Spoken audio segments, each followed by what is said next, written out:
ये मशवरे की मजलिस है, राजनीति का मजलिस नहीं है।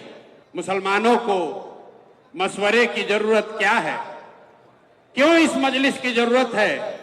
हम तो गांव-गांव जाकर आपसे मिल ही रहे हैं, फिर आपको इतना कष्ट देकर आपके गांव से, आपके शहर से वापस यहां क्यों बुलाया गया है? ये इसलिए कि आज अगर किसी कौम को सबसे ज्यादा मशवरे की जरूरत है तो वो देश का, बिहार का मुसलमान है। ये बात हम खुद से नहीं कह रहे, ये पैगंबर साहब ने आपको बताया। जब आगे का रास्ता न दिखे तो मशवरे में खैर है, मशवरे में खैर है। इसलिए आज आपको ये तकलीफ दी है, आपको यहां पर दावत दिया है, आपको बुलाया है।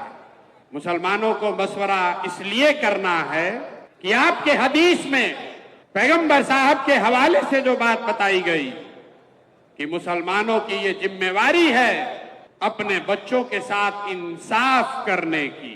और आज आपको मशवरे की जरूरत इसलिए है कि देश में आधे से ज्यादा मुसलमान चाहकर भी अपने बच्चों के साथ इंसाफ नहीं कर पा रहे हैं। आपके हदीस में बताया गया है अपने बच्चों की तालीम की, तरबियत की, पढ़ाई की, परवरिश की आप वो नहीं कर पा रहे।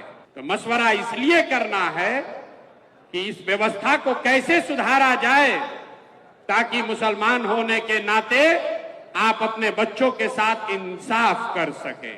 ये मशवरे की जरूरत इसलिए है कि आपके कुरान की जो पहली आयत है, इकरा बिस्मे रब्बिल कल्लजी खलक, उसका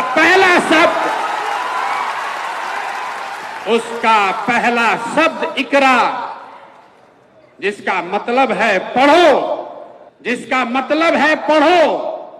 और आज आप वो कौम बन गए हैं जो देश का सबसे अनपढ़ कौम है। इसलिए आपको मशवरे की जरूरत है, आपको मशवरे की इस मजलिस में आने की इसलिए जरूरत है। आपके पुरखों ने अपने खून पसीने से इस देश की आजादी में, इस देश को बनाने में कुर्बानी दी। उसी देश के पार्लियामेंट में, उसी देश के पार्लियामेंट से ऐसे कानून बनाए जा रहे हैं जिससे मुसलमानों का एक बड़ा वर्ग अपने आप को असहज महसूस कर रहा है। उसी पार्लियामेंट से सीए एनआरसी का कानून बन गया, उसी पार्लियामेंट से वक्फ बोर्ड की नई कहानी लिखने की कोशिश की जा रही है। इसलिए यह मशवरे का वक्त है। इस मजलिस की जरूरत इसलिए है कि 20 करोड़ मुसलमान जिनको आप वोट नहीं देते हैं उसकी बात छोड़िए, कम से कम 10 करोड़ वोट जिसको आपने दिया है, जब कोई गरीब, लाचार, असहाय मुसलमान रोड पर भीड़ के द्वारा मार दिया जाता है तो आपका 10 करोड़ वोट पाने वाले लोग, उसमें से 10 आदमी भी आपके साथ खड़ा नहीं होता है।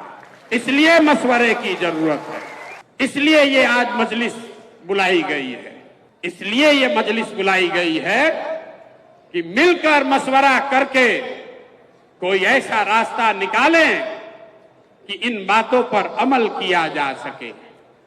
मैं प्रशांत किशोर आपका नेता नहीं हूं, मैं आपका रहनुमा न हूं, न होने का दावा करता हूं। जन सुराज कोई दल नहीं है, जन सुराज वो व्यवस्था है, वो सोच है कि इन सारे मशवरे के बाद जो चीज तय की जाए उसको ईमानदारी से जमीन पर अमल किया जा सके। इसलिए आज आपको बुलाया है।